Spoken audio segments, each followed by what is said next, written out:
मगर हम उनहु के गोड़ छू के गोड़ लगतनी कि तू अपन कीमती टाइम निकाल के हमरा के गाड़ियों तो देहलो। आज उहे सुनिलवा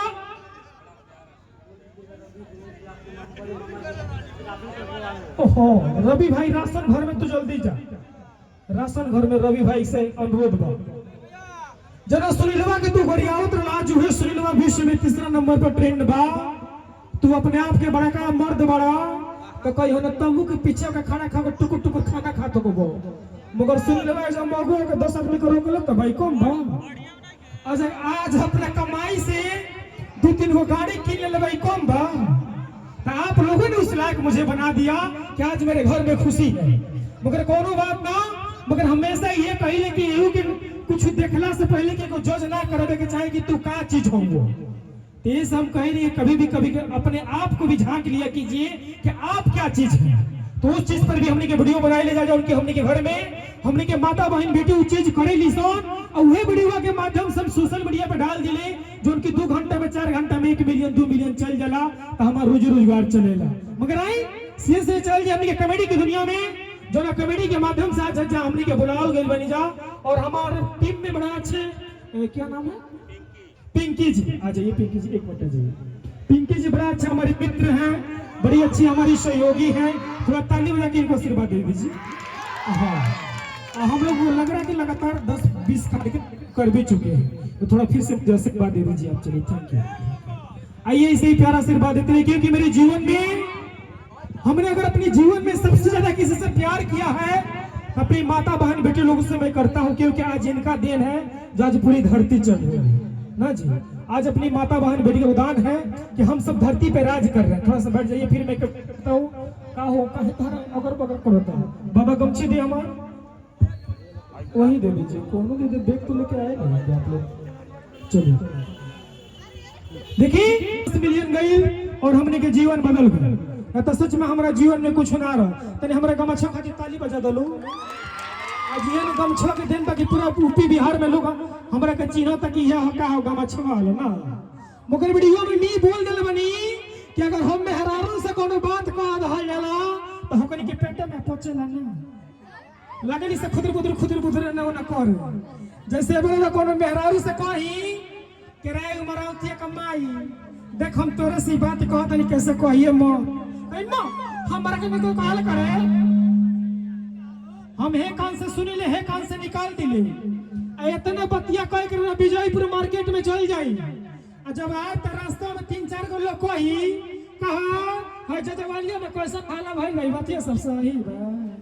बाकी वो आदमी का नौवा ना बताई कि बतिया कहले के बा अब तू सोचो बकरी हम एगो गिरीश बाबू की मलिकाई से बतिया कहले बने पूरा गांव का लोग कैसे जानता आ घर जाके कहबो का रे उमरावती कमाई कागा तोरा से बात को तो पूरा बोनी निहर गांव में बांट देले बड़े रे तला कु मोगी मेहरारू हम दिल बात कही हो उ तो बात में आवत रह तो मुंहवा में से निकल गई तो मेहरारू कोनो बात कहली से ना कहली से कि मुंहवा में से निकल गई हो इहे वीडियो बना के डालनी जोन की वीडियो रात में 10 मिलियन गई और हमारा जीवन की मनो एकदम अलगे पड़ाव पे लाके आज खड़ा कर देला वो हमारी वीडियो। मगर यही वीडियो में हमारा माता बहन बेटी कमेंट करेली सो कि का है सुनील बाबू खाली मेहरारू का तार करबा कब हम मर्दन के तार ना करबो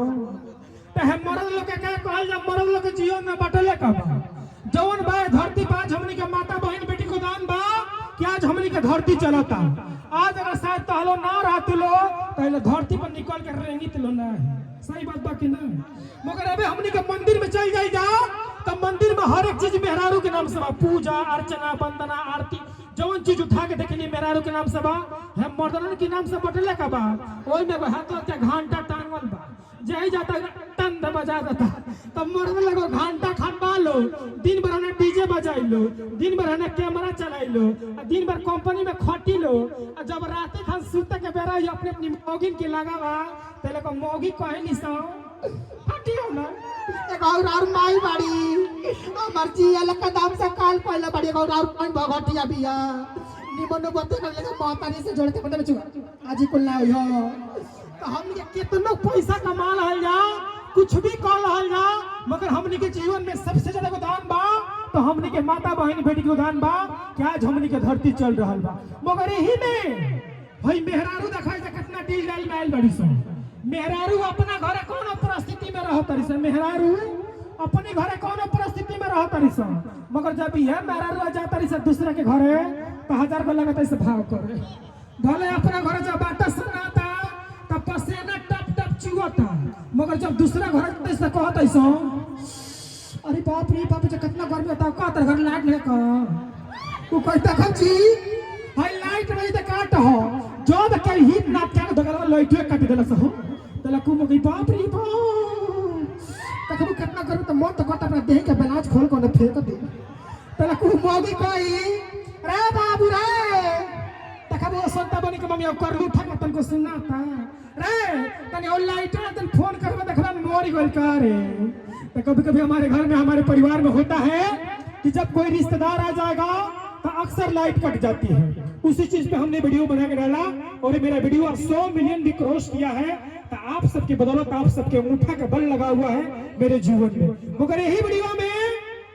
देखनी है जजवालिया से लेके कोरिया विजयपुर मनो हर जगह का हमनी के बेटी बहन जैसे जुटल बा, लेकिन इन्हीं के ऊपर कुछ वीडियो बनौनी कुछ लेके नहीं जाए बड़ी सो।